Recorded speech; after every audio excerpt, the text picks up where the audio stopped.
সংগ্রামী সাথী ও বন্ধুরা আমার, এখন এই পর্যায়ে বক্তব্য রাখছেন বাংলাদেশ ছাত্রলীগের সাবেক সভাপতি, সাবেক ছাত্র নেতা, বাংলাদেশ জাসদ কেন্দ্রীয় কমিটির সংগ্রামী সাংগঠনিক সম্পাদক জনাব শাহজাহান আলী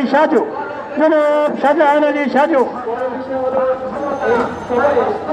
বাংলাদেশ জাসদ কর্তৃক আয়োজিত আজকের এই মানববন্ধনের প্রধান অতিথি বাংলাদেশ জাসদ স্থায়ী কমিটির অন্যতম সদস্য, বাংলাদেশ ছাত্রলীগের সাবেক সভাপতি, ডাকসুর সাবেক জিএস জননেতা ডাক্তার মুস্তাক হোসেন, সভাপতিত্ব করছেন ঢাকা মহানগর দক্ষিণের সংগ্রামী সভাপতি আব্দুল সালাম খুবন সহ কেন্দ্রীয় নেতৃবৃন্দ, বন্ধুরা, বাংলাদেশে দ্বাদশ জাতীয় সংসদ নির্বাচনের যে তফসিল ঘোষণা হয়েছে সেই তফসিল অনুযায়ী আগামী 7ই জানুয়ারি নির্বাচন।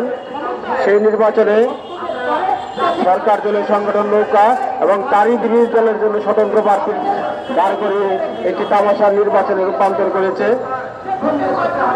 বর্তমান প্রধানমন্ত্রী শেখ হাসিনা নিজেকে সর্বশক্তিমান মনে করে বাংলাদেশে এবং অল ইন অল মনে করে।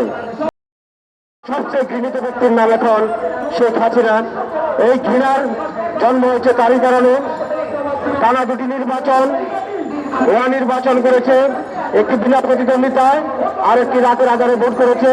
এই নির্বাচনে দিনের ভোট রাতে বা রাতের ভোট দিনে করতে চাচ্ছে না, তারা আগেই কে কে এমপি হবে সেটা ঘোষণা দিলেই চলবে, এরকম একটা পরিস্থিতি সৃষ্টি করেছে।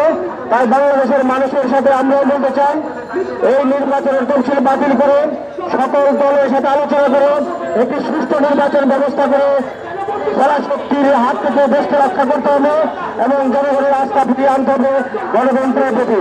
সংগ্রামী সাথী বন্ধুরা, বাংলাদেশ জাসদ একটি নির্বাচন ঘৃণা করে প্রত্যাখ্যান করেছে এবং একটি সুষ্ঠু নির্বাচনের দাবিতে মাঠে আছে। সেই আন্দোলন সংগ্রামে আপনারা পাশে দেখবেন, এই আশাবাদ ব্যক্ত করে আপনারা সংক্ষিপ্ত বক্তব্য শেষ করতে ধন্যবাদ সবাইকে। সংগ্রামী সাথী বন্ধুরা আমার, আমাদের মাঝে উপস্থিত আছেন কেন্দ্রীয় কমিটির অন্যতম নেতা, ঢাকা মহানগর উত্তর বাংলাদেশ জাসদের অন্যতম নেতা জনাব মাহবুব হোসেন সেতু।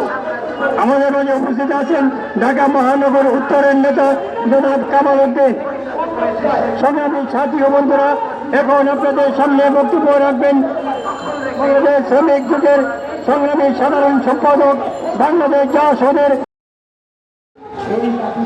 আচমকা 4 চাকার গাড়ি এসে দাঁড়ায়, চমকে উঠি, হাতটা থেকে ভেঙে যাচ্ছিলাম। আধ খাওয়া চাঁদ ও বৃষ্টি এসে পড়ে মাথার কাছে। নব্বদের প্রাসাদ থেকে জারি হওয়া পরোয়ানা, ধাক্কা খাওয়া সাইকেলও জানে না কার রোষে পুড়ে যাচ্ছে। একই রিলে ছায়া ও ছবিতে, ছকে ও প্রতিবিধানে তৈরি করা স্ক্রিপ্ট ও প্রেসে ভাবছি যেখান থেকে সবগুলো গ্রামের শুরু, দূরে কোথাও মঞ্জুরি নিয়ে দাঁড়িয়ে থাকলে বৃষ্টি এসে পড়লেও পতনের শব্দে বেরিয়ে পড়ছে। হত্যা দৃশ্য একটি মানুষের অপমান কবুল করাতে ঢেলে ফেলা হয়েছে পবিত্র সংবিধান। আমাদের তৈরি হতে হবে প্রত্যাখ্যানের জন্য, আমাদের ফিরে আসার জন্য। এসে দাঁড়াও, থামাও। কোথায় গেলে সেসব জাদু ও পাতার লেখার লোক?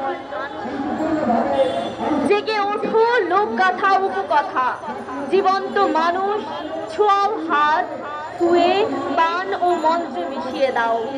টেনে নামিয়ে ফেলো নম্রদের বাদশাহী। ধন্যবাদ।